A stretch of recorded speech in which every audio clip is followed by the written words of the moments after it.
प्रिय मित्रों, जोहार, नमस्कार। मैं आपका स्पर्धा लर्निंग प्लेटफॉर्म ऐप पर बहुत बहुत स्वागत करता हूं। और मित्रों, जैसा कि आपको मालूम है कि स्पर्धा प्रकाशन ने स्पर्धा लर्निंग प्लेटफॉर्म ऐप डेवलप किया है ताकि आपसे हम अब डायरेक्ट भी जुड़ सकें। और इसके तहत हमने फॉरेस्ट रेंज ऑफिसर से रिलेटेड जो कोर्स था उसका हम लोगों ने संपादन किया। और अब आने वाले 14वें जो जेपीएससी मुख्य परीक्षा या जेपीएससी परीक्षा होने वाली है उसके लिए हम कोर्स आपके सामने लेकर आए हैं। और उसी के तहत हम झारखंड स्पेसिफिक टॉपिक का अध्ययन कर रहे हैं, क्लास हम करा रहे हैं। तो मित्रों, हमने अब तक जो क्लास संपादित किए उसमें आपने देखा कि पहला सेक्शन जो झारखंड का इतिहास था उसको हमने पूरा किया। उससे जो एमसीक्यू हो सकते थे या प्रीवियस ईयर क्वेश्चन हो सकते थे उसका डिस्कशन किया। उसके बाद से हमने सेकेंड पार्ट जो झारखंड के विभूति शहीद इससे रिलेटेड था उसका भी हम लोगों ने अध्ययन कर लिया।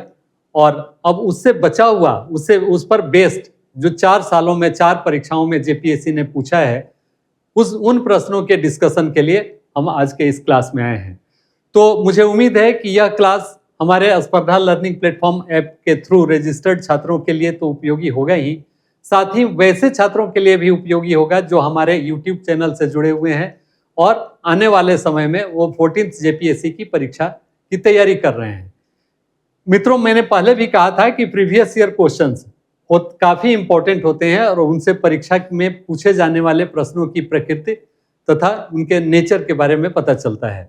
तो आइए अब हम जाने कि पिछले जो परीक्षा संपादित हुए हैं 4 बार उसमें कौन कौन से प्रश्न इस सेक्शन से सेक्शन बी से पूछे गए थे। और आपको बता दें कि इस सेक्शन में कुल 7 प्रश्न पूछे जाने हैं, तो उसका संकलन हम लोगों ने अलग से कर रखा है, तो इसका डिस्कशन हम यहाँ पर करेंगे। तो मित्रों, अब आगे बढ़ते हैं। और आपके अनुरोध पर आप में से बहुत सारे छात्रों ने रिक्वेस्ट किया था कि सर एक स्लाइड पर एक प्रश्न को रखा जाए ताकि वह प्रश्न देखने में भी बड़ा हो और एक ही प्रश्न पर हमारा फोकस भी हो। तो आपके इस रिक्वेस्ट को ध्यान में रखते हुए हमारी टीम ने वैसा ही स्लाइड तैयार की है। और जैसा कि आप देख पा रहे हैं कि PYQ 6th जेपीएससी प्रारंभिक परीक्षा जो कि 18/12/2016 को संपादित हुआ था उसका पहला प्रश्न आपके सामने है सेक्शन बी का। बार बार मैं कह रहा हूं सेक्शन बी का यह चल रहा है टेस्ट। तो उसमें PYQ तो उसमें जो पहला प्रश्न था वो आप देख रहे हैं कि झारखंड के स्वतंत्रता सेनानियों में प्रथम शहीद होने का गौरव किस सेनानी को प्राप्त है। बगल में आप इंग्लिश के भी प्रश्न आप देख पा रहे हैं कि among the freedom fighters of Jharkhand who was the first martyr. तो पहले भी हम लोग इस पर डिस्कस कर चुके हैं कि झारखंड के प्रथम शहीद होने का दर्जा किन्हें मिलता है, तो तिलका माझी को हम बोलते हैं। Tilka Manjhi was the first martyr, regarded as first martyr of Jharkhand, क्योंकि इन्होंने ही एक ऑर्गेनाइज्ड वे में यहाँ एक विद्रोह का जन्म दिया और अंत तक वह लड़ते रहे। अंततः उन्हें फांसी की सजा दी गई। तो ये तिलका माझी इज आवर करेक्ट आंसर। और मित्रों, मैं आपको बता दूं कि स्पर्धा प्रकाशन की जो पुस्तकें होती हैं या हम शुरू से ही बिलीव करते आ रहे हैं कि जो भी MCQ क्वेश्चंस दिए जाएं उसमें उनके उत्तर व्याख्या भी दे दी जाए, सो दैट कि आपको उसका आंसर समझने में सुविधा हो। साथ ही साथ उसके कनेक्टेड अगर प्रश्न पूछे जाते हैं तो उसका भी आप आसानी से जवाब दे सके। तो अब आइए इसका हम व्याख्या देख लें कि इसमें क्या है। तो आप देख पा रहे हैं झारखंड के स्वतंत्रता सेनानी तिलका माझी को प्रथम शहीद होने का गौरव प्राप्त है। उन्हें अंग्रेजों द्वारा 1785 ईस्वी में भागलपुर में बरगद के पेड़ पर लटकाकर फांसी दी गई थी। तो ये है, डिटेल में ऑलरेडी हम लोग पढ़ चुके हैं। झारखंड फ्रीडम फाइटर तिलका माझी has distinction two of being the first martyr. He was hanged by the British in 1785 AD on banyan tree in Bhagalpur. तो क्लियर है, आगे बढ़ें। फिर अगला प्रश्न हमारा आता है, झारखंड में प्रथम परमवीर चक्र की उपाधि से गौरवान्वित किसे किया गया था। परमवीर चक्र, फर्स्ट परमवीर चक्र अवॉर्डेड पर्सन इन झारखंड। तो क्लियर है? इसका भी आंसर आप आसानी से दे पाएंगे। हम लोगों ने इनके बारे में चर्चा शायद विस्तार में नहीं की थी, लेकिन अल्बर्ट एक्का जिन्होंने 1971 भारत पाक जो 1971 की लड़ाई हुई थी, लांस नायक अल्बर्ट एक्का, उसमें उन्होंने काफी अदम्य साहस और वीरता का परिचय दिया था, और जिसके बाद से उन्हें सैन्य का जो सर्वाधिक सबसे बड़ा जो डिफेंस का अवार्ड होता है, परम वीर चक्र, उससे इन्हें सम्मानित किया गया था। और इन्हीं के नाम पर आप देखे होंगे रांची का जो मेन चौक है, फिरायलाल चौक जिसे पहले कहा जाता था, उसके सामने में एक अल्बर्ट एक्का की मूर्ति लगी हुई है, और अब उसे अल्बर्ट एक्का चौक के नाम से जाना जाता है। तो ये अल्बर्ट एक्का, इनके बारे में थोड़ा व्याख्या में देखें क्या है। तो अल्बर्ट एक्का थल सेना के ब्रिगेड ऑफ द गार्ड्स इनका रेजिमेंट था कि लांस नायक थे। लांस नायक 1971 के भारत पाक युद्ध में अल्बर्ट एक्का शहीद हो गए, और भारत सरकार इन्हें मरणोपरांत पोस्थमसली उन्हें परम वीर चक्र के अवार्ड से इन्हें दिया गया। और यह भी बता दें कि प्रथम तो थे ही, अभी तक झारखंड से और किसी भी व्यक्ति को परम वीर चक्र नहीं दिया गया है। तो यह भी आपके लिए एक इंपॉर्टेंट क्वेश्चन है कि अकेले इकलौते, तो अन्य किसी के बारे में भी अगर चर्चा की जाए या प्रश्न में आए तो आप इस चीज पर ध्यान देंगे। अगले प्रश्न पर आते हैं। इसमें आप देखें कि स्वतंत्रता सेनानी पोटो सरदार किस जनजाति से संबंधित है? Freedom fighter Poto Sardar was associated with which tribes? हम लोगों ने कल भी चर्चा की थी पोटो सरदार के बारे में और इनके जो आंदोलन थे उसके बारे में। तो अब आप ऑप्शन देखें, इसमें क्या है? ए उरांव, बी गोंड, सी मुंडा, डी नागवंशी। तो किस जनजाति से संबंधित है पोटो सरदार? तो इसके बारे में आपको पता होना चाहिए कि पोटो सरदार का जो आंदोलन था वह कौन सा आंदोलन था। तो पोटो सरदार द्वारा जो चलाया गया आंदोलन था उसे हम हो मूवमेंट के नाम से जानते हैं, हो आंदोलन के नाम से जानते हैं। और वह सिंहभूम क्षेत्र में चलाया गया सबसे सशक्त, उस समय का सबसे सशक्त आंदोलनों में से एक था, जिसे रेफसेज नामक अंग्रेज अधिकारी द्वारा सप्रेस किया गया, और बाद में कालांतर में इसी क्षेत्र में विल्किंसन द्वारा भी हो आंदोलन को दबाया गया था। तो इसलिए यह क्लियर है कि हो आंदोलन से अगर ये संबंधित है तो हो जनजाति से भी ये संबंधित होंगे। लेकिन यहाँ प्रश्न में आप देख रहे हैं कि उरांव नहीं हो सकते, गोंड नहीं हो सकते, मुंडा नहीं हो सकते, नागवंशी नहीं हो सकते। अर्थात जेपीएससी ने इस प्रश्न में जो सही उत्तर होना चाहिए था, जो सही विकल्प होना चाहिए था, उसने नहीं दिया है। तो उस समय इस उत्तर को उसने डिलीट कर दिया था या अमान्य कर दिया था। तो इसलिए इसका सही उत्तर इसमें समाहित नहीं है। अब इसका हम व्याख्या एक्सप्लेनेशन भी देख लें। इसमें स्टार मार्क करके हम लोगों ने छोड़ा है कि विकल्प में कोई आंसर सही नहीं है। तो पोटो सरदार हो जनजाति से संबंधित थे, और 1920-21 में इनका काफी जोरदार the Ho rebellion took place in the Kolhan region from 1820-21। Leader of this rebellion was Poto Sardar. तो पोटो सरदार सिंहभूम से थे और हो जनजाति से थे, इसीलिए हो मूवमेंट इनका काफी इंपॉर्टेंट था और काफी सशक्त ढंग से लड़ा गया था। अब आगे बढ़ते हैं। मरांग गोमके किसे कहा जाता है? मरांग गोमके, मरांग का अर्थ होता है सर्वोच्च, सर्वोच्च।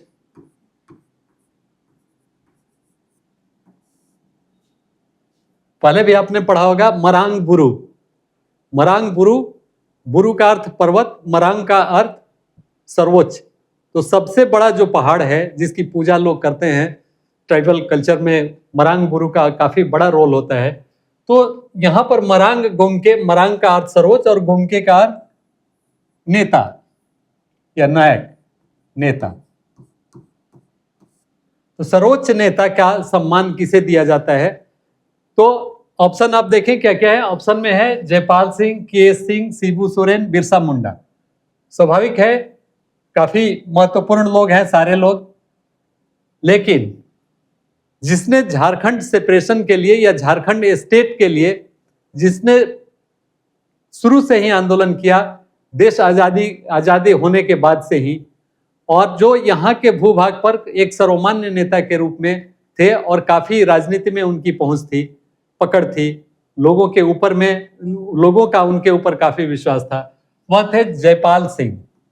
जयपाल सिंह मुंडा, जो खेल से जिन्होंने अपनी ख्याति बनाई और गोल्ड मेडल दिलाने वाले कैप्टन के रूप में इन्हें जाना जाता है भारत के लिए ओलंपिक में। तो जयपाल सिंह मुंडा के नेतृत्व में ही अलग राज्य का आंदोलन प्रारंभ होता है, उसकी पृष्ठभूमि तैयार होती है। इसीलिए लोग यहाँ इनको सम्मान से मरांग गोमके कहते हैं, मरांग गोमके जयपाल सिंह।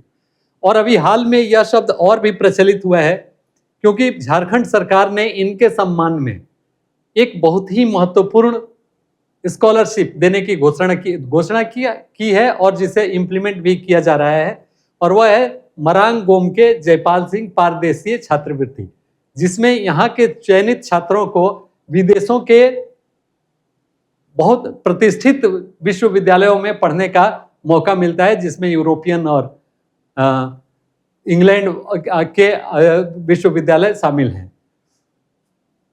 तो अब इसका व्याख्या भी देखते हैं। जनवरी 1939 ईस्वी में छोटानागपुर के पृथकतावादी आंदोलन जयपाल सिंह ने शुरू किया था। इस प्रदेश में लोग इन्हें सर्वोच्च नेता या मरांग गोमके के नाम से जानते हैं। तो उसी समय से इन्होंने अलग झारखंड के रूप में, अलग राज्य के रूप में एक अभिकल्पना की थी, जिसके लिए वो संघर्षरत रहे, और उसका भी झारखंड के क्रिएशन में काफी बड़ा रोल था। इसीलिए इन्हें मरांग गोमके या लोगों के लिए लोकप्रियता की बात थी, इनकी लोकप्रियता की बात थी कि लोग इन्हें मरांग गोमके के नाम से सम्मानित करते हैं। अब आगे आते हैं। 1954 के छोटानागपुर संयुक्त संघ का अध्यक्ष कौन था? Who was the president of Chotanagpur संयुक्त संघ of 1954?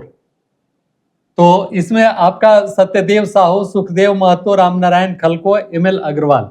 यह थोड़ा उतना कॉमन क्वेश्चन इसे नहीं कहा जा सकता है, थोड़ा अंदर का यह है, लेकिन आपको यह जानना चाहिए कि 1954 के छोटानागपुर संयुक्त संघ, इसका निर्माण हुआ था जो यहाँ के लोगों का शोषण था उसको रोकने के लिए, साथ ही साथ अलग राज्य के क्रिएशन के लिए एक दबाव बनाने के लिए सरकार के ऊपर। तो इसका काफी इंपॉर्टेंट रोल रहा है पृथक झारखंड राज्य निर्माण में। तो इसीलिए इसको जानना चाहिए, और शायद यही सोचकर जेपीएससी ने भी इस प्रश्न को यहाँ पर रखा है। तो इसके जो नेता थे वो सुखदेव महतो थे। सुखदेव महतो 1954 के छोटानागपुर संयुक्त संघ, प्रेसिडेंट ऑफ छोटानागपुर संयुक्त संघ इन 1954।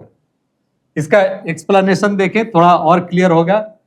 1954 के छोटानागपुर संयुक्त संघ के अध्यक्ष सुखदेव महतो थे, और बहुत शॉर्ट में है, लेकिन जैसा कि हमने कहा कि इसका उद्देश्य जो था वही था कि यहाँ के लोगों को शोषण से मुक्ति मिले, साथ ही साथ अपना स्वराज यहाँ पर हो, अपना एक अलग राज्य का निर्माण हो।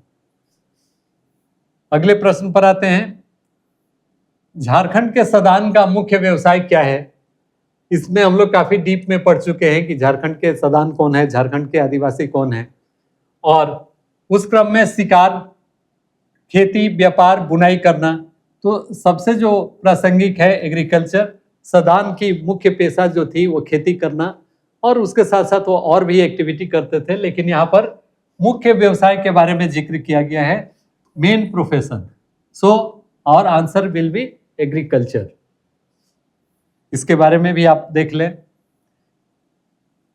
एक्सप्लेनेशन और ये सब साथ साथ हम इसलिए भी दे रहे हैं कि ये स्लाइड जितने हैं आपको सेव करके आपके ये में भेज दिए जाएंगे, आपके पास पीडीएफ फॉर्मेट में ये चला जाएगा। तो एग्जाम के पहले आप अगर इसका केवल एक बार देख लेंगे तो उससे आपका रिवीजन भी हो जाएगा। तो सदानों का मुख्य पेशा कृषि, खेती करना था। सदान झारखंड के मूल गैर जनजातीय लोग हैं, मुख्यतः नागपुरी, कुरमाली, खोटा एवं पचपरगनिया भाषा का प्रयोग करते हैं, लेकिन सदानों की मुख्य भाषा जो थी वह नागपुरी, नागपुरी से ही सदरी या सदानी, सदारी या सदानी भाषा निकलती है। तो नागपुरी का ज़्यादा प्रयोग सदान लोग करते हैं, तो इस पर आप ज़्यादा फोकस देंगे, इसको समझेंगे। अब आगे आते हैं।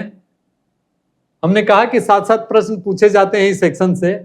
तो जो 2016 में एग्जाम हुआ था 6th जेपीएससी नए पैटर्न पर जो एग्जाम होना प्रारंभ हुआ नए सिलेबस पर, तो उसका ये आखिरी जो छठा हुआ था उसका आखिरी प्रश्न है, निम्नलिखित भाषाओं में से कौन सा भाषा झारखंड के आदिवासी समुदाय से विलुप्त हो गया है? विच of the following language has become extinct from the Adivasi tribe of Jharkhand? Extinct कौन सा लैंग्वेज हो गया?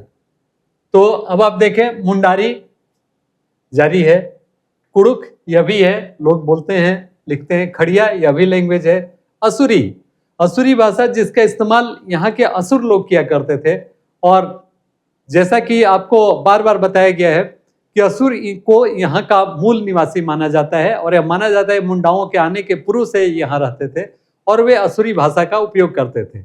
लेकिन कालांतर में धीरे धीरे ये कम होते गए और इनका प्रभाव अब थोड़े मोड़े जगहों पर ही रह गया है, पहाड़ों के आसपास में। इनकी संख्या भी बहुत कम रह गई है, 20-22 हजार के आसपास ये झारखंड में होंगे। तो उसके चलते इनकी जो भाषा है असुरी भाषा वो लगभग विलुप्त हो गई है। तो इसीलिए हमारा आंसर जो होगा, जितने भी ऑप्शन है उसमें असुरी भाषा। इसका व्याख्या भी देखें।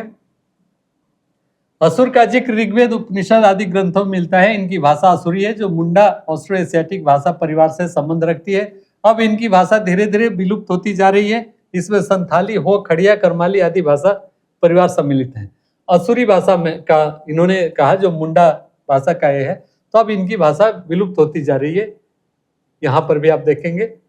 तो अब आगे और बढ़े। अब ये खत्म हो गया 6th जेपीएससी के जितने प्रश्न थे, 7 प्रश्न, उन्हें हम लोगों ने डिस्कस कर लिया। अब आते हैं 7th to 10th। आपको मालूम होगा कि ये एक साथ में ये 4 परीक्षाओं को जोड़ दिया गया था, लेकिन उसका कोई अभिप्राय नहीं था। उसमें न तो प्रश्नों न तो पदों की संख्या बढ़ी थी और न ही कोई विशेष हुआ था कि यह माना जा सके कि 4 साल का जोड़कर 1 साल कर दिया गया। फर्क केवल यही हुआ था कि जो कट ऑफ एज था उसमें थोड़ा रिलैक्सेशन मिल गया था। तो अब देखें कि इसमें कौन सा प्रश्न पूछा गया है। तो झारखंड की किस विभूति ने ईसाई मिशनरियों के प्रभाव में झारखंड के आदिवासियों का ईसाई धर्म में परिवर्तन का विरोध किया था? Which of the following eminent personalities from Jharkhand opposed the conversion of tribal people to Christianity under the influence of Christian missionaries? अब आप देखें क्या क्या ऑप्शन है। मुकुंद नायक, जयपाल सिंह मुंडा, कार्तिक उरांव, एल्बर्ट एक्का। ये आप अलग अलग प्रोफेशन के लोगों को देख पा रहे हैं।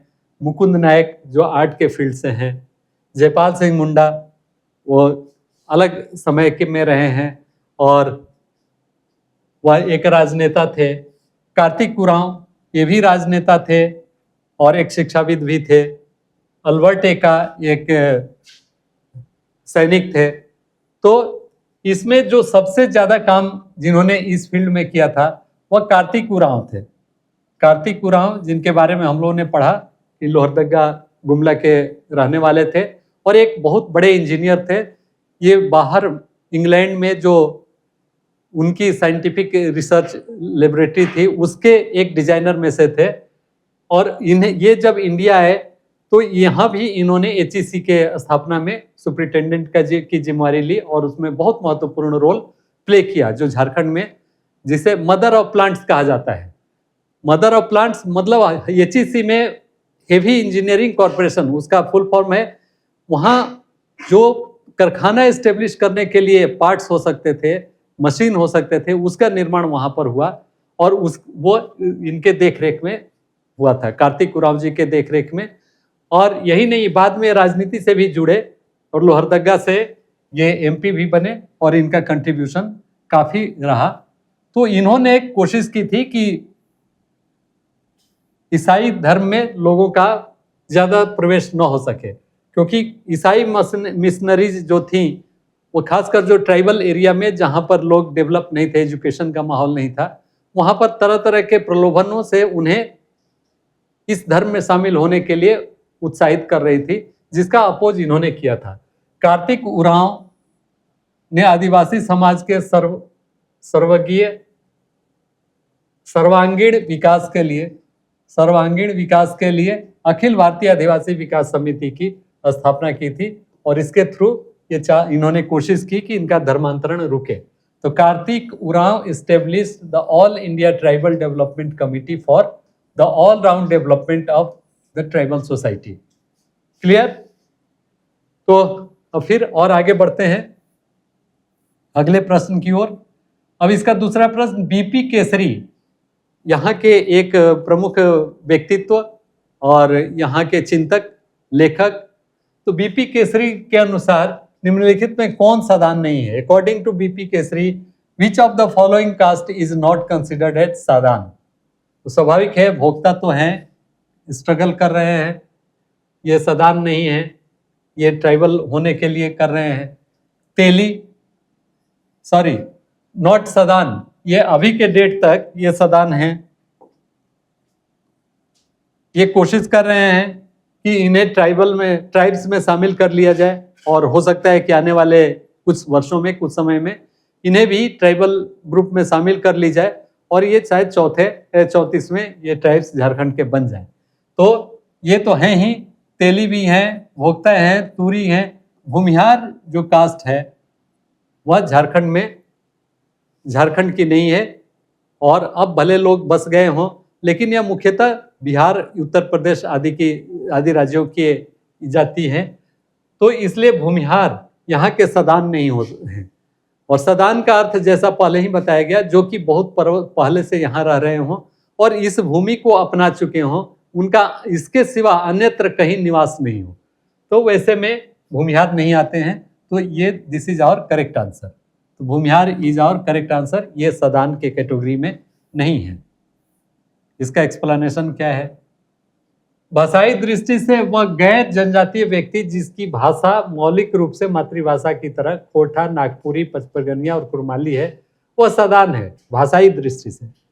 विभिन्न सदान जाति के मूल रूप से नागवंशी, भाट, रौतिया, अहिर, तेली, भोक्ता, घासी, जोरा, चेरा, चीक बड़ाई, कुड़मी, महतो, कुम्हार, लोहरा, भुइयां आदि शामिल है। तो सदान इन ट्रू सेंस इन्हें ही बोला जा सकता है। तो इस प्रकार भूमिहार सदान के कैटेगरी में नहीं आते हैं। अब आगे के प्रश्न में, निम्नलिखित में से कौन सी जनजाति झारखंड के आधिकारिक अनुसूचित जाति की सूची में शामिल है? Which of the following tribe is included in the official list of scheduled tribes in Jharkhand? आपको याद होगा, हमने अपने क्लास के डिस्कशन के क्रम में आपको एक सूची, शुरू में ही एक सूची दी थी कि जो यहाँ के शेड्यूल्ड लिस्ट है, जो झारखंड के जितनी ट्राइब्स हैं जिनके लिए एक शेड्यूल्ड लिस्ट बनी हुई है, सूची है, उसमें 33 जनजातियां शामिल हैं। तो उसके अनुसार ये प्रजा नहीं है, भंजा भी नहीं है, गडिया भी नहीं है, ब्रिजिया जाति है जो कि शेड्यूल्ड कास्ट के कैटेगरी में आती है, श्रेणी में आती है, सूची में आती है। इसलिए और right answer is C. Brijia Jharkhand की एक अल्पसंख्यक आदिम जनजाति है। यह अपने को पुंडरीक नाग के वंशज मानते हैं। इसके सामुदायिक पंचायत का नाम, पंचायत का प्रमुख बैगा होता है, बैगा जो इनका हेड मैन होता है। Brijia is a minority primitive tribe of Jharkhand. They consider themselves to be descendants of Pundrik Nag. The head of its community panchayat is Baiga. जैसे अन्य में माझी, महतो, मुंडा, उसी तरह इनका जो प्रमुख होता है पंचायत का, उसे बैगा कहते हैं। अगला प्रश्न, निम्नलिखित में से कौन खेरवार आंदोलन का नेता था? Who among the following was the leader of Kherwar movement? और ऑप्शंस आर पांडे गणपति राय, सीधो एंड कान्हू मुर्मू, भागीरथ माझी, शेख भिखारी। खेरवार आंदोलन, तो मित्रों इसके बारे में भी हम लोगों ने पढ़ा था कि खेरवार आंदोलन किनके नेतृत्व में हुआ था। तो भागीरथ माझी, ये लोग बाद के हैं। पांडे गणपत राय, शेख भिखारी, ये बाद के आंदोलनकारी हैं। भागीरथ माझी के समय में खेरवार आंदोलन हुआ था और उन्होंने इसे लीड किया था। तो भागीरथ माझी इज आवर करेक्ट आंसर। अंग्रेजों के खिलाफ हुए अहिंसात्मक संघर्ष को खेरवार आंदोलन कहते हैं। यह आंदोलन 1874 ईस्वी में प्रारंभ हुआ। इसे मुखर करने का श्रेय 1874 एडी और इसे और तीव्रता देने के लिए राजमहल के भगवान दास एवं दुमका के लंबोदर मुखर्जी, इन दोनों का भी इस मूवमेंट में काफी बड़ा योगदान था। अगले प्रश्न पर, निम्नलिखित में से कौन सी विभूति 1913 ईस्वी में छोटानागपुर उन्नति समाज के गठन में शामिल थी? Which of the following personality was involved in the formation of Chotanagpur उन्नति समाज in 1930 CE? इसके बारे में हम लोग पिछले क्लास में ऑलरेडी पढ़ चुके हैं कि ठेबले उरांव was that person जिन्होंने कि छोटानागपुर उन्नति समाज का गठन किया था और लोगों का अलग अलग रोल था, लेकिन ठेबले उरांव के नेतृत्व में 1913 में छोटानागपुर उन्नति समाज का गठन हुआ था। ठेबले या ठेबले उरांव दोनों नाम से जाना जाता है। सरना आदिवासी नेता एवं स्वतंत्रता सेनानी थे। इन्होंने 1915 में उन्नति समाज की स्थापना की तथा 1900, इसमें थोड़ा सा विरोधाभास है। जेपीएससी ने जो ईयर स्पेसिफाई किया था वह 1913 किया था। 1913 आप देख पा रहे होंगे 1913 का जिक्र है, लेकिन इनफैक्ट यह अलग अलग तथ्यों, अलग अलग सोर्स को अगर हम देखें तो इसमें अधिकांश में 1915 की बात की जाती है। छोटानागपुर उन्नति समाज की स्थापना 1915, तो इसीलिए हमने भी इसमें 1915 लिखा है।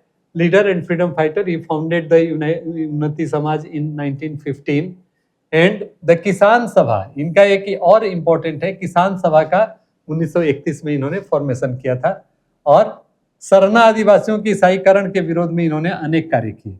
तो बहुत बड़ा इनका कंट्रीब्यूशन था। ठेबले उरांव या ठेबले उरांव, आप इस दोनों को एक ही मानेंगे, ठेबले या ठेबले। अब आते हैं अगले प्रश्न पर। डोम्बारी बुरु किस आंदोलन से संबंधित है? डोम्बारी बुरु, एक्चुअली डोम्बारी बुरु एक पहाड़ है, एक पहाड़ी है जो खूंटी जिले में अवस्थित है।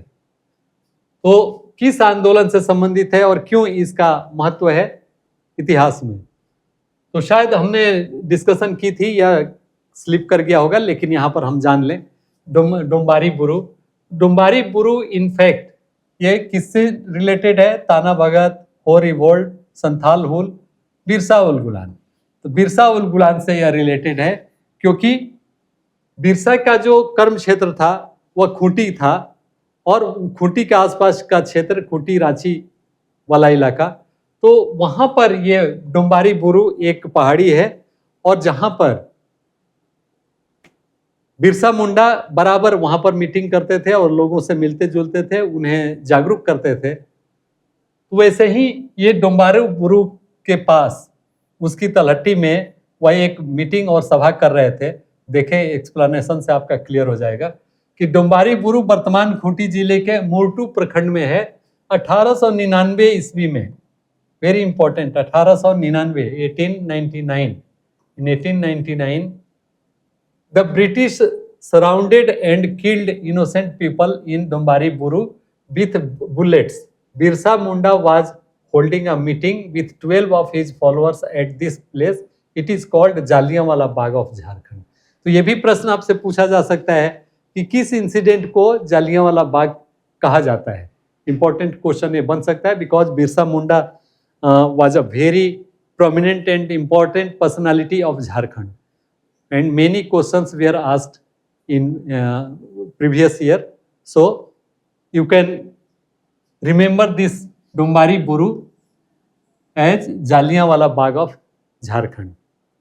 अब आगे बढ़ें। इसके बाद ये 7 से 10 वाले का, ब्रिटिश काल में सिंहभूम के किसानों से कुसुम और आसन आदि पेड़ों पर रेशम और लाख उगाने के लिए एक विशेष कर लिया जाता था, इस कर का क्या नाम है? तो इस कर का चराई, दलकट्टी, जमाबंदी, रसद। तो इस कर का नाम दलकट्टी है। आप देख लें इसमें, ब्रिटिश काल में सिंहभूम के किसानों से कुसुम और आसन आदि पेड़ों पर, कुसुम और आसन पर रेशम का उगाया जाता है लाह उगाने के लिए। ये लाख मीन्स लाह, इसको इंग्लिश में लैक बोलते हैं, लैक। ये उगाने के लिए, लैक यहाँ लिखा हुआ भी है, लैक उगाने के लिए, उगाने मीन्स उगाने, उसको लगाने के लिए एक विशेष कर लिया जाता था। इस कर का नाम दलकट्टी था। मीन्स उसमें से कुछ हिस्सा ले लिया जाता था, उसको दलकट्टी कहा जाता था। तो ये 7 to 10 का ही आखिरी प्रश्न था जिसका अभी हम लोगों ने डिस्कशन किया। अब हम लोग आएंगे अगले साल वाले प्रश्न पर, दैट इज बैकलॉग पर। जो जेपीएससी ने बैकलॉग के थ्रू जो कुछ पोस्ट वेकेंट रह गए थे उसे फिल करने की कोशिश की, उसके बारे में हम लोग चर्चा करेंगे। तो देखें आगे वाला प्रश्न। तो ये रहा बैकलॉग परीक्षा जो 21 जनवरी 2024 को संपादित हुई थी, और इसके पीछे पीछे 11वीं से 13वीं जेपीएससी की परीक्षा भी संपादित हुई। तो देखें कि इसमें किस तरह के प्रश्न पूछे गए थे। उसका पहला प्रश्न आप देख रहे होंगे, झारखंड के सदान निम्नलिखित में से किस एक भाषा का प्रयोग करते हैं? Which one of the following languages is used the Sadan of Jharkhand? तो इसके बारे में भी हम लोगों ने काफी चर्चा कर ली है। मुंडारी, संथाली, कुड़ुक, ये सब सभी जनजातीय भाषाएं हैं। और नागपुरी, सदारी या सदानी, जिससे जो नागपुरी से बहुत हद तक मिलता है और यह उसी का एक रूप है, तो इसलिए Nagpuri language is our correct answer. तो A Mundari, B Nagpuri, C Santhali, D Kurukh. अब इसका व्याख्या भी आप देख लें। सदान का अर्थ ऐसे लोग हैं जो मूल निवासी, जो झारखंड के मूल निवासी थे। सदान झारखंड राज्य के मूल निवासी गैर आदिवासी लोग हैं और वे यूज करते हैं नागपुरी भाषा को एज सदानी लैंग्वेज, जिसे कि सदारी या सदानी भी बोलते हैं। अब दूसरे प्रश्न पर आते हैं। निम्न में से कौन सी जनजाति सिर्फ झारखंड में पाई जाती है? तो मित्रों, आपको मालूम होगा संथाल झारखंड के अलावा बंगाल और अन्य राज्यों में भी, मध्य प्रदेश, छत्तीसगढ़ में भी पाई जाती है। मुंडा, ये भी बहुत जगह पाए जाते हैं। हो, ये भी झारखंड के अतिरिक्त कुछ राज्यों में पाए जाते हैं। लेकिन असुर, अब ये केवल सिमट कर रह गए हैं झारखंड में ही, तो इसीलिए केवल और केवल झारखंड में पाई जाने वाली जो जाति है वह असुर जाति है। और इसका व्याख्या भी, असुर लोग एक बहुत छोटा ऑस्ट्रो एशियाटिक जाति समूह है जो मुख्य रूप से भारतीय राज्य झारखंड में रहते हैं, ज्यादातर गुमला, लोहरदगा, पलामू और लातेहार जिले में। Asur people are a very small Austro Asiatic ethnic group living in primarily in the Indian state of Jharkhand, mostly in the Gumla, Lohardaga, Palamu, Latehar district। ठीक है, और आगे बढ़े तीसरे प्रश्न की ओर। निम्न व्यक्तियों में से किन्होंने लरका विद्रोह का नेतृत्व किया? लरका विद्रोह, अब अभी आप देख पा रहे होंगे, इसमें आप एलिमिनेशन मेथड भी यूज कर सकते हैं कि बुद्धू भगत नहीं जानते हैं कि उन्होंने किया या नहीं किया। जात्रा भगत ये नहीं हो सकते हैं, इन्होंने एक्चुअली ये जात्रा भगत इनका नाम है। ये टाना भगत आंदोलन से एसोसिएटेड है। भागीरथ माझी ये भी नहीं है। करिया मुंडा हाल के दिनों के नेता हैं। तो स्वभावतः बुद्धू भगत इज आवर करेक्ट आंसर। तो बुद्धू भगत लरका विद्रोह का नेतृत्व इन्होंने किया और उसका क्या एक्सप्लेनेशन है वो भी देखें। 1832 में बुद्धू भगत ने लड़का विद्रोह का नेतृत्व किया और आदिवासी लोगों को ब्रिटिश और जमींदारों के दमनकारी शासन के खिलाफ लड़ने के लिए प्रेरित किया। इन 1832 बुद्धू भगत led the लड़का revolt and motivated the tribal people to fight against the oppressive rule of British and landlords। चौथे प्रश्न पर, निम्न में से किन्हें परमवीर चक्र से सम्मानित किया गया है? यह पहले भी प्रश्न पूछा जा चुका है। Correct answer Albert Ekka. Albert Ekka Jharkhand से एकमात्र व्यक्ति जिन्हें परमवीर चक्र, सैन्य का सबसे बड़ा सर्वोच्च पुरस्कार, हाईएस्ट गैलेंट्री अवार्ड, परमवीर चक्र विजेता। चौथे प्रश्न, इसमें अल्बर्ट एक्का का जन्म 1942 में गुमला में हुआ था। लांस नायक अल्बर्ट एक्का को 1972 में मरणोपरांत सर्वोच्च सैन्य सम्मान परमवीर चक्र दिया गया था। झारखंड पृथक राज्य आंदोलन का पितामह किन्हें कहा जाता है?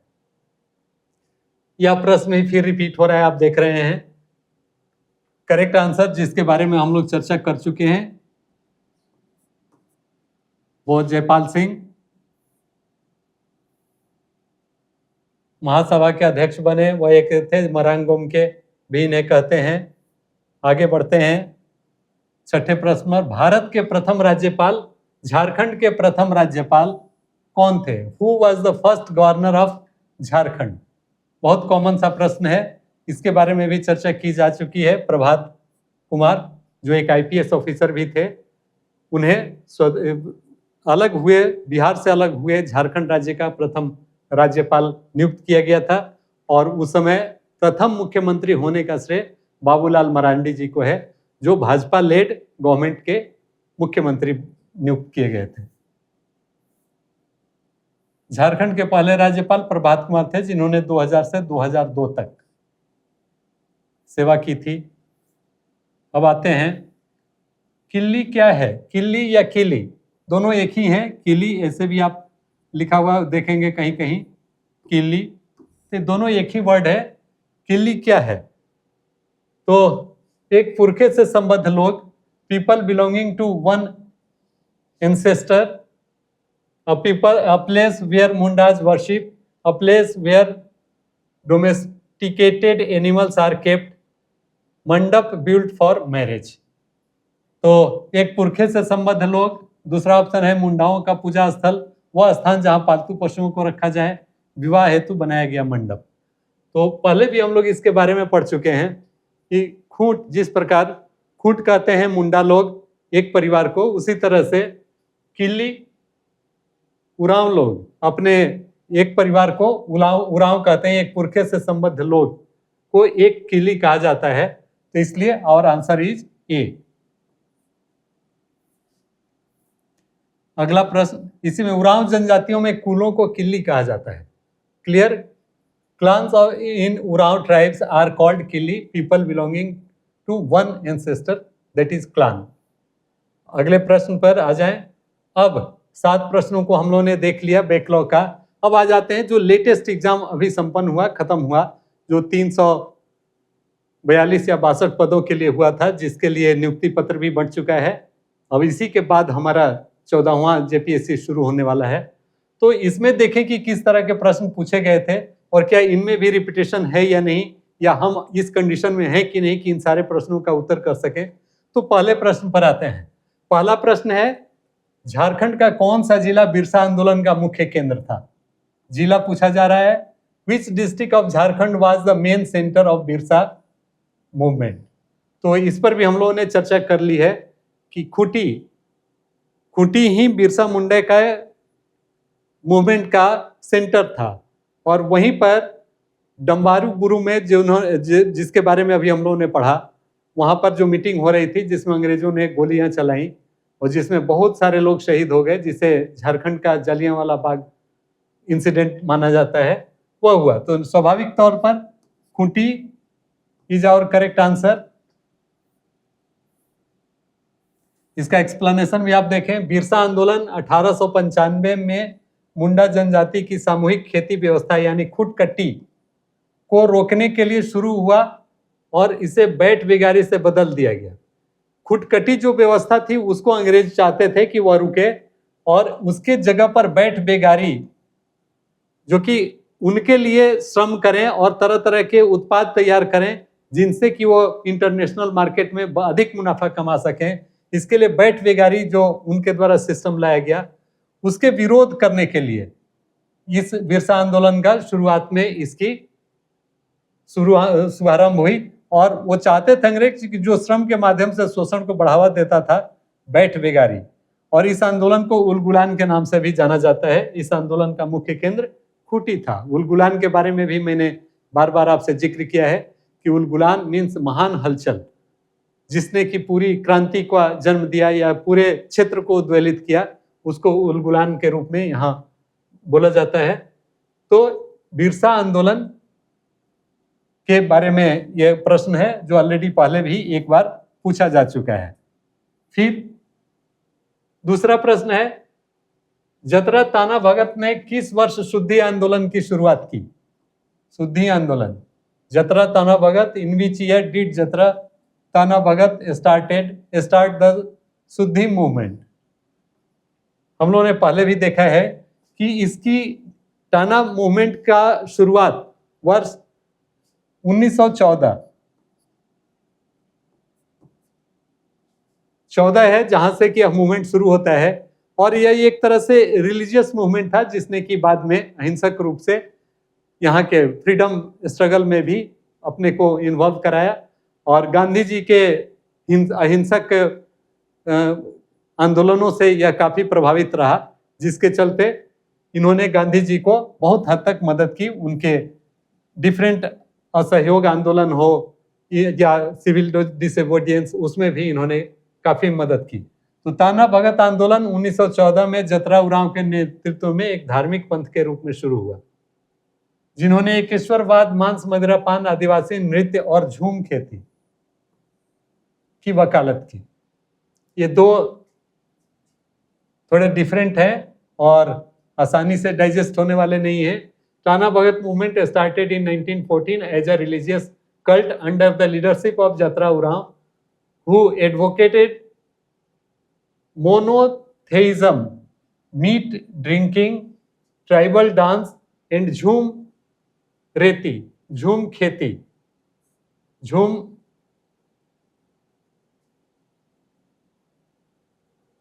This movement is also known as Shuddhi movement.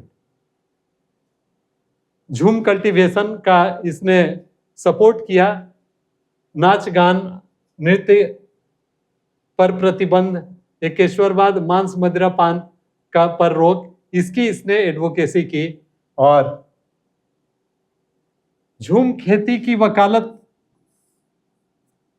इसलिए नहीं मानी जा सकती है क्योंकि यह पर्यावरण के दृष्टिकोण से उचित नहीं था।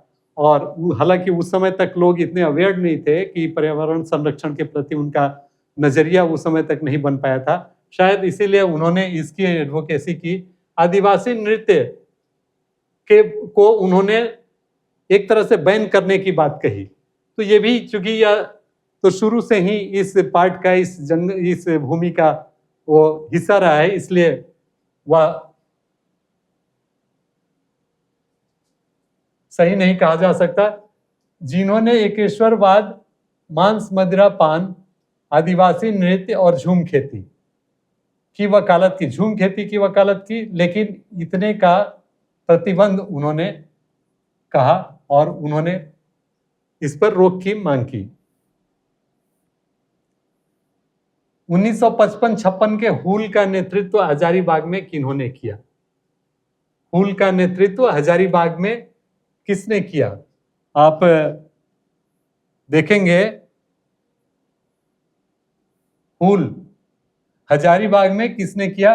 हुल आंदोलन, संथाल हुल के नाम से इस विद्रोह को जाना जाता है और इसका अलग अलग जगह पर अलग अलग लोगों ने इसका नेतृत्व किया। तो हजारीबाग में इसका लुबिया माझी और बैरू माझी संथाल लोगों से रिलेटेड था। तो लुबिया माझी और बैरू माझी ने इसका हजारीबाग जिले में, हजारीबाग के क्षेत्र में इन्होंने इसको नेतृत्व दिया। अब इसका व्याख्या भी आप देख लें। 1855-56 में, ठीक 1857 की क्रांति के पूर्व की यह घटना है। ब्रिटिश प्रशासन के खिलाफ संथालों का भयंकर विद्रोह लुबिया माझी, बैरू माझी और अर्जुन माझी के नेतृत्व में हुआ। उनका यह विद्रोह 55-57 ईस्वी में हजारीबाग के भागलपुर डिवीजन से जुड़ा हुआ था। तो भागलपुर चूंकि संथालों का हुल का प्रमुख केंद्र था, तो इसीलिए यह इसमें भागलपुर से एसोसिएटेड ये बात कही जा रही है कि this rebellion of their was connected to the Bhagalpur division of Hazaribagh in 1857 to 55 to 1857। थोड़ा सा प्रश्न डिफिकल्ट होते जा रहा है, थोड़ा अंदर से उन्होंने कोशिश की है कि उसे निकालें।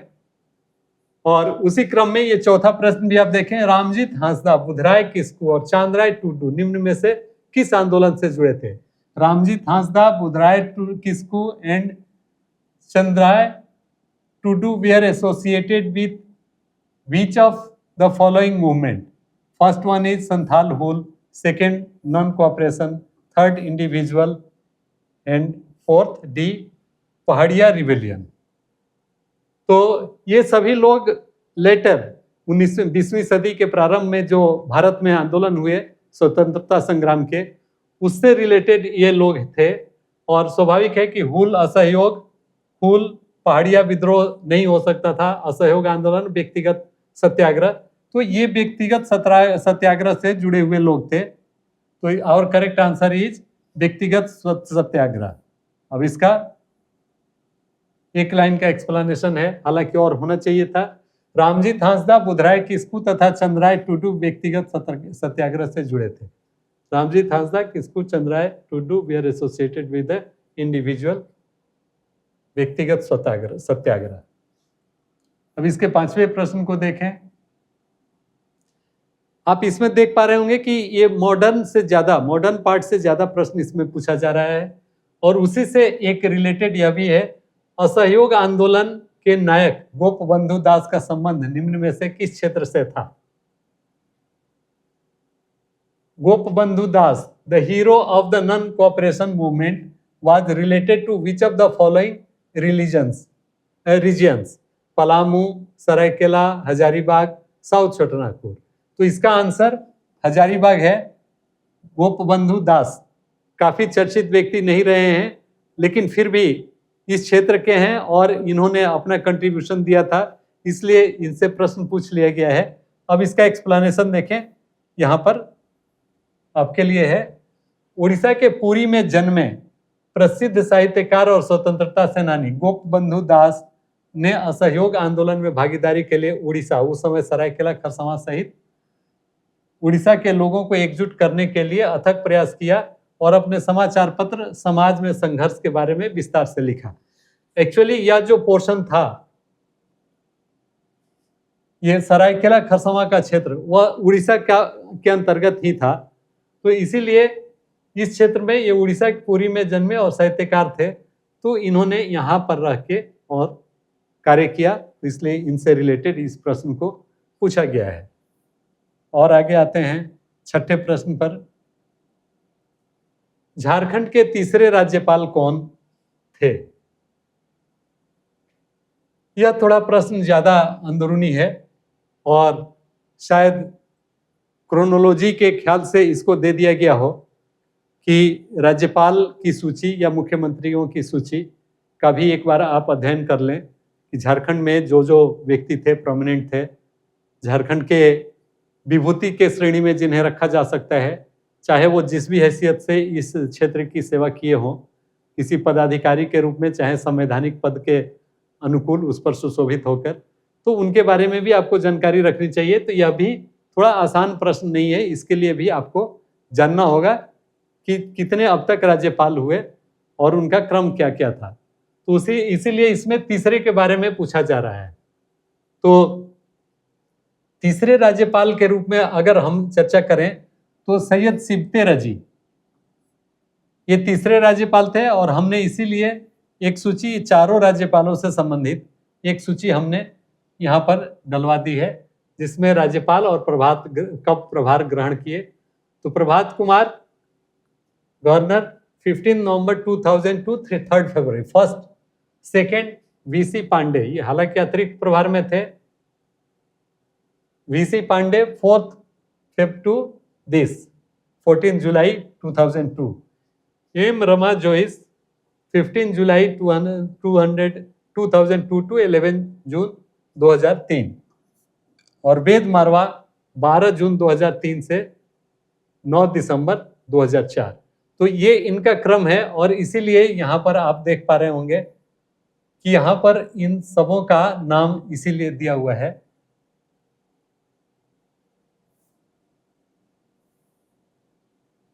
एम रमा जोइस ये तीसरे नंबर पर हैं, इसीलिए हमारा correct answer M Rama Jois है। अब आए इस खंड से रिलेटेड जो आखिरी प्रश्न है, जो 7वां प्रश्न है, झारखंड के समस्त जनजातियों में सर्वाधिक जनसंख्या किस जनजाति की है? Among all the tribes of Jharkhand, the largest population of which tribe? This is our question. तो बड़ा ही आसान सवाल है, और इसको लगभग सभी लोग, हम सभी हमारे दर्शक, हम सभी हमारे छात्र आसानी से इसका उत्तर दे देंगे, क्योंकि पहले ही कहा जा चुका है कि सर्वाधिक आबादी वाली जनसंख्या हमारी संथाल है, और उसके संख्या, उसके प्रतिशत के बारे में भी हम लोगों ने चर्चा कर ली है। तो यहाँ भी हम लोग देखें, 2021 की जनगणना ही अभी तक मान्य है, तो 2011 की, तो 2011 की जनगणना के अनुसार संथाल की आबादी 27,54,723, 27,54,723 Santhals were this. Munda population इनसे ज्यादा उरांव की है, 17 लाख।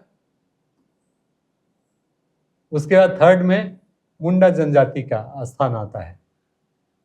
असुर की जनसंख्या आप देखें, एक प्रश्न पहले भी आया था कि असुर वाज ओनली 22,459। मैंने कहा था कि असुर की अब भाषा जो है वो केवल यहीं तक सीमित है, और झारखंड में भी केवल 22,459 इनकी जनसंख्या रह गई है। सरकार कोशिश में है कि इनकी जनसंख्या बढ़ाई जाए, और इन्हें मेन स्ट्रीम में लाने के लिए जो भी हो सके वो किया जाए। तो मित्रों, अभी तक के प्रश्न के एनालिसिस से आपने देखा होगा कि जो हमने अपने लेक्चर में कवर किए थे, जितने भी टॉपिक, उनमें से अधिकांश प्रश्नों के उत्तर आप कर पाए होंगे या कर पा रहे होंगे। कुछ प्रश्न निश्चित रूप से वैसे हैं, इसमें खासकर जो झारखंड के स्वतंत्रता सेनानी और झारखंड का इस क्रम में जो यहाँ पर विद्रोह हुए और जो यहाँ के नायक हुए, स्वतंत्रता सेनानी और विभूति, उनकी बहुत लंबी फहरिस्त है, और उसमें से स्वाभाविक है कि सबों के बारे में विस्तार से बता पाना या समझ पाना थोड़ा मुश्किल है। लेकिन फिर भी अगर आप जो हम आपको प्रोवाइड कराएंगे PDF, अगर उसका अध्ययन करेंगे तो उनमें से अधिकांश प्रश्नों के उत्तर आप कर लेंगे, और वैसे भी जो कुछ छूट गए रहे होंगे इक्का दुक्का, इन प्रश्नों के डिस्कशन के क्रम में आपको वो प्राप्त हो गए होंगे। तो अब आज के लिए इतना ही। मैं फिर आपसे रिक्वेस्ट करूंगा कि जो भी छात्र किसी भी प्रकार की परीक्षा की तैयारी में लगे हों, वो निश्चित रूप से स्पर्धा लर्निंग प्लेटफॉर्म ऐप डाउनलोड करेंगे, और वो देखेंगे कि उस पर कितनी सारी सामग्रियां आपके उपयोग के योग्य है। आप उसे जरूर देखेंगे। साथ ही साथ जो हमारे टेलीग्राम, ऑफिशियल टेलीग्राम चैनल जो है वो स्पर्धा प्रकाशन का, तथा उसका जो उसका YouTube चैनल है, उसको भी आप सब्सक्राइब करके बहुत सारे फायदे ले सकते हैं और अपनी परीक्षा की तैयारी को पूर्णता दे सकते हैं। तो आज के इस क्लास के लिए बस इतना ही। आप सबों का जोहार, नमस्कार, धन्यवाद।